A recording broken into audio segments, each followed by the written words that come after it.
Esse salmo, ele é muito parecido com o Salmo 1, porque ele trata de duas situações opostas.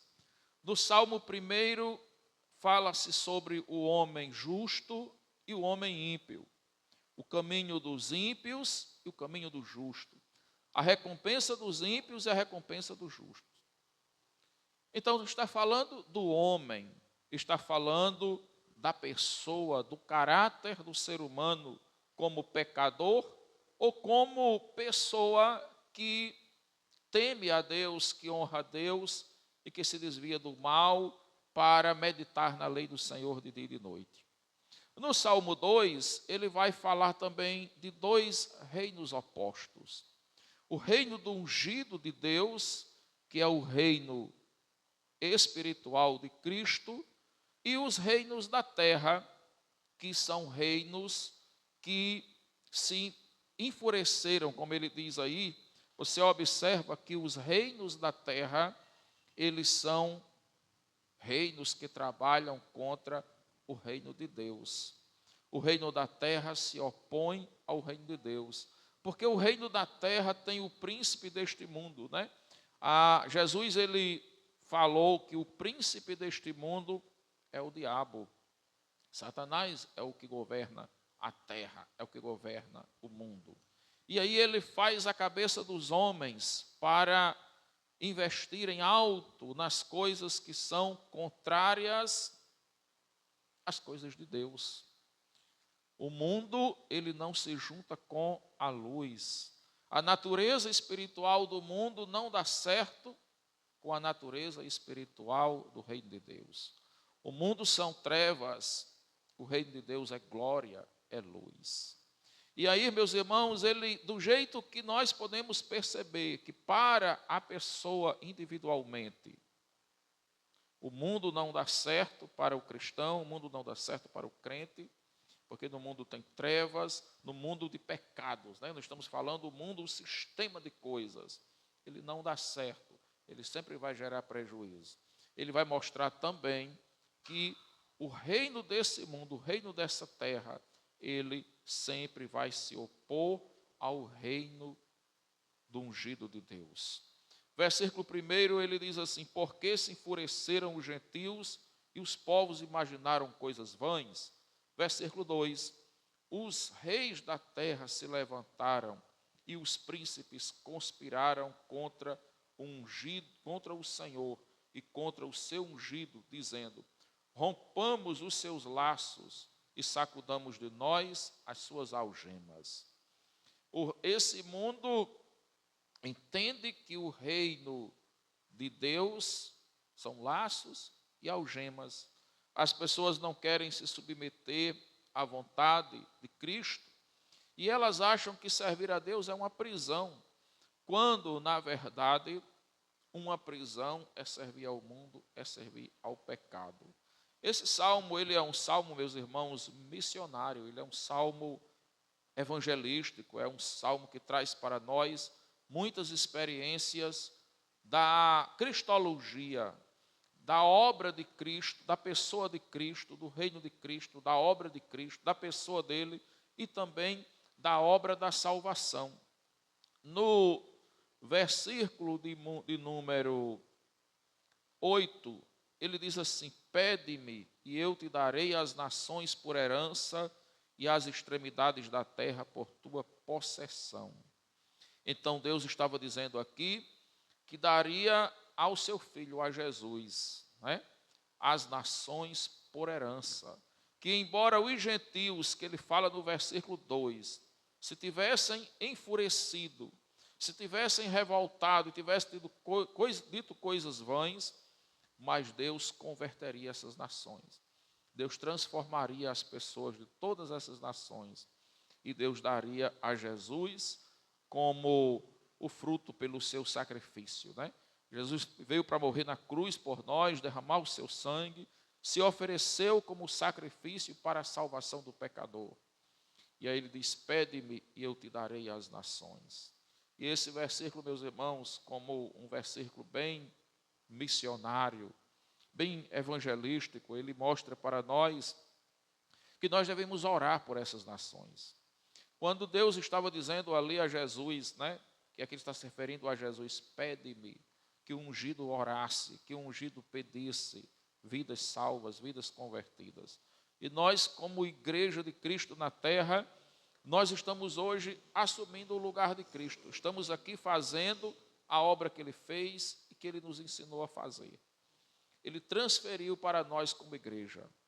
Nós somos o seu corpo na terra. Ele é o cabeça que do céu nos governa pela sua sabedoria, pelo seu espírito, pela sua palavra, mas somos nós que hoje fazemos o que Ele fez.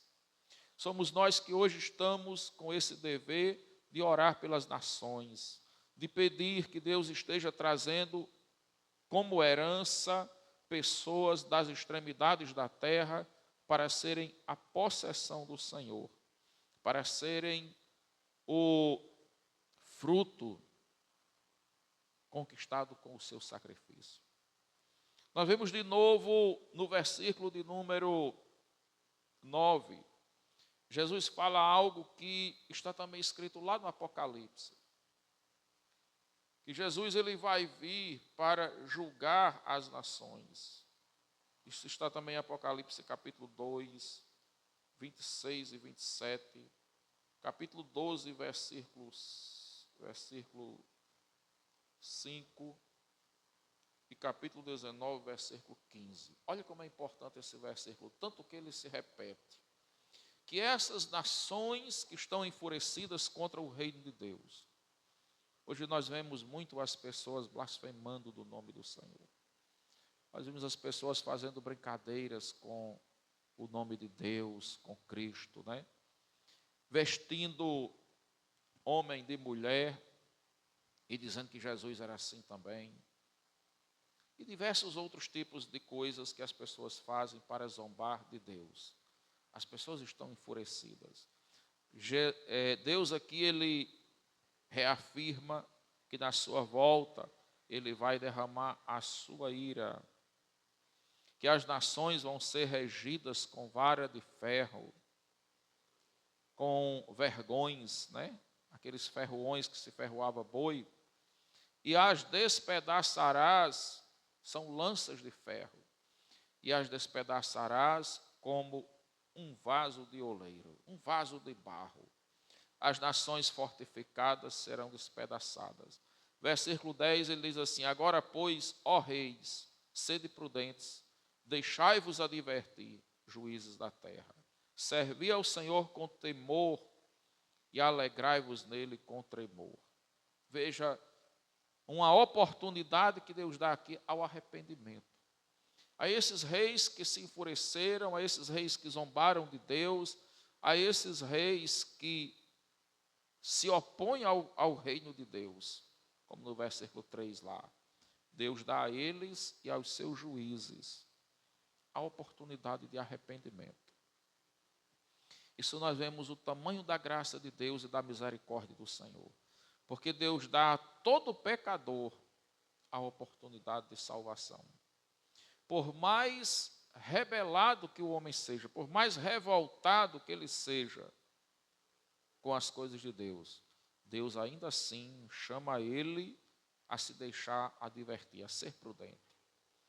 Deus ainda assim chama ele a se deixar transformar pelo poder da palavra de Deus. E esse, meus irmãos, é o nosso grito como igreja. Versículo 11. Servi ao Senhor com temor e alegrai-vos nele com tremor.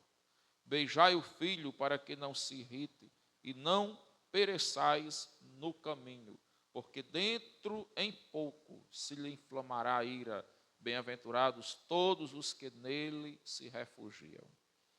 Em pouco tempo a ira do Senhor vai se inflamar. E Jesus volta para começar a grande tribulação, que vai ser quando ele vai derramar o cálice da sua ira.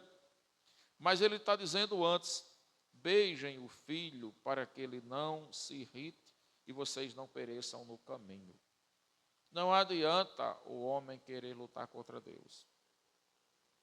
A maior virtude que o pecador desenvolve é perceber que é pecador, que precisa de Jesus, se arrepender dos seus pecados, confessá-lo e recebê-lo a Cristo. E receber a Cristo.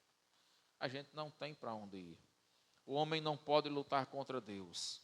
O homem lutando contra Deus, ele será destruído. No final do versículo aí, do último versículo, que é o 12, ele vai dizer assim, que bem-aventurados são todos os que nele se refugiam.